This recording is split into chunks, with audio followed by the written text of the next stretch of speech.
Hello and welcome to Truth versus Hype. The search has narrowed for a new president of India, someone who's meant to be a neutral arbiter of Indian politics. But over the years, has the office of the president become deeply politicized? Has the executive narrowed its powers, even compromised it? Over the next 30 minutes, some of the biggest scandals to shake Rashtrapathi Bhavan, many of which continue to resonate in today's politics.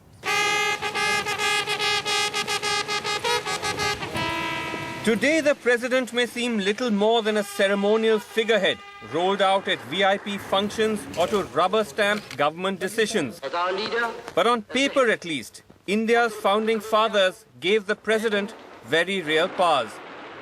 The constitution clearly states that all executive power of the union is vested in the president. It's exercised by him either directly or through officers subordinate to him. He's the supreme commander of the armed forces. And in matters of legislation, no bill can be passed without his or her consent. Don't mistake him to be a mere emblem. Even though he has to follow the ministerial advice, he has the right to send it back to the ministry for reconsideration. After reconsideration, the ministry reiterates his advice and he has to follow. But he has two distinct roles to play. 2 decades later, the powers and the autonomy of the president would come under increasing pressure due to growing political compulsions. The most dramatic manifestation of that was the increase in the use of president's rule, the use of Article 356 to dismiss state governments, mostly those belonging to the rival party. The turning point was the election of President V.V. Giri.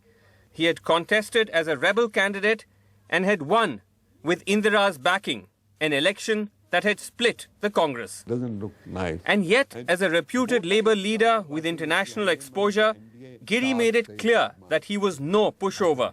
You were telling me that you actually interviewed V.V. Giri. Yes, I did. After he became president. What did he say to you? And I asked him, since you are now indebted to these people, and they have supported you out of the way, and they are the reason why you have got elected, so what would be your role? He said, I would not be a rubber stamp. But soon Giri found himself endorsing the dismissal of a slew of state governments. In Indira's first tenure, NDTV found that president's rule was used 39 times, an average of 3 every year. A huge jump from the average of the previous 2 prime ministers. V.V. Giri was really her nominee now. So once he became the president and he now was looking towards her all the time.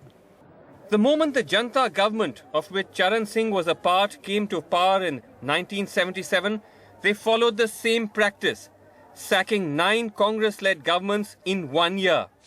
Shanti Bhushan, who was law minister in the Morarji cabinet, offered a somewhat baffling defense of that decision. These were the 9 assemblies that were dismissed by the Janata government in 1977. In fact, there's a list here. These are all Congress governments. There was UP, which was headed by N.D. Tiwari, Bihar, Jagannath Mishra, Bengal, Siddharth Shankar Ray, Orissa, MP, Punjab, Rajasthan, Haryana and Himachal Pradesh. You dismissed all these governments. You were law minister at that time. I was law minister. It was my view. The Lok Sabha elections demonstrated that people had lost faith in the Congress totally, lock, stock and barrel. But was that a justification for dismissing these state governments? I'm telling you, what is democracy? Democracy is not majority in the House of MLAs. Democracy is people. If it is clear that the people don't want you, you have no right to rule over them. Bhushan said that the president at that time, B.D. Jatti, a congressman from Karnataka, was reluctant to sign these declarations. I said if he refuses to sign, he is bound by the recommendation of the Council of Ministers. If he refuses to sign it, we will dissolve the parliament. The parliament, just elections concluded, and go to the people on this issue against the conduct of the president. So you were willing to take that strong an action? Yes, yes. So I told the Council of Ministers that this is what we must do. In a shocking claim, Bhushan says Jatti admitted his reluctance was because of his political loyalties. I told them, let me go to the vice president, the acting president, and explain to him the legal position. So I went to Jatti. I went to him and explained the legal position. Then his answer to me was, I owe all my positions to the Congress in my life. I know that if I sign this notification, then the Congress will die. This is what B.D. Jatti told you? Yes. So I came back to the cabinet at Morarji's house and reported back, this is what he had said, told me. So I will draft a letter, send this letter with the cabinet secretary to him, that this is what you told the law minister, and this would be very unconstitutional. We will have no option except to dissolve the Lok Sabha and go to the people on this issue. Cabinet secretary reported that when he gave this letter, which was drafted by me, to Jatti, and he read it, his hands started shaking. And he said, okay, he signed it. That is why it happened. You don't feel, though, that that put unfair pressure on the president to get What him to unfair? sign? If a president is acting unconstitutionally because he has links with a political party. What do you think of him going to the acting president with a completely partisan proposal? And then I just cannot believe Shanti Bhushan. I really don't believe him. B.D. Jatti's admission, if true, exposes the myth of presidential neutrality.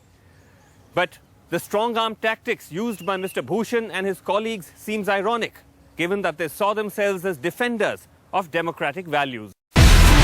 Do you have the NDTV Profit app? All the markets, all the news and your own homemade, ready-made portfolio available there for you.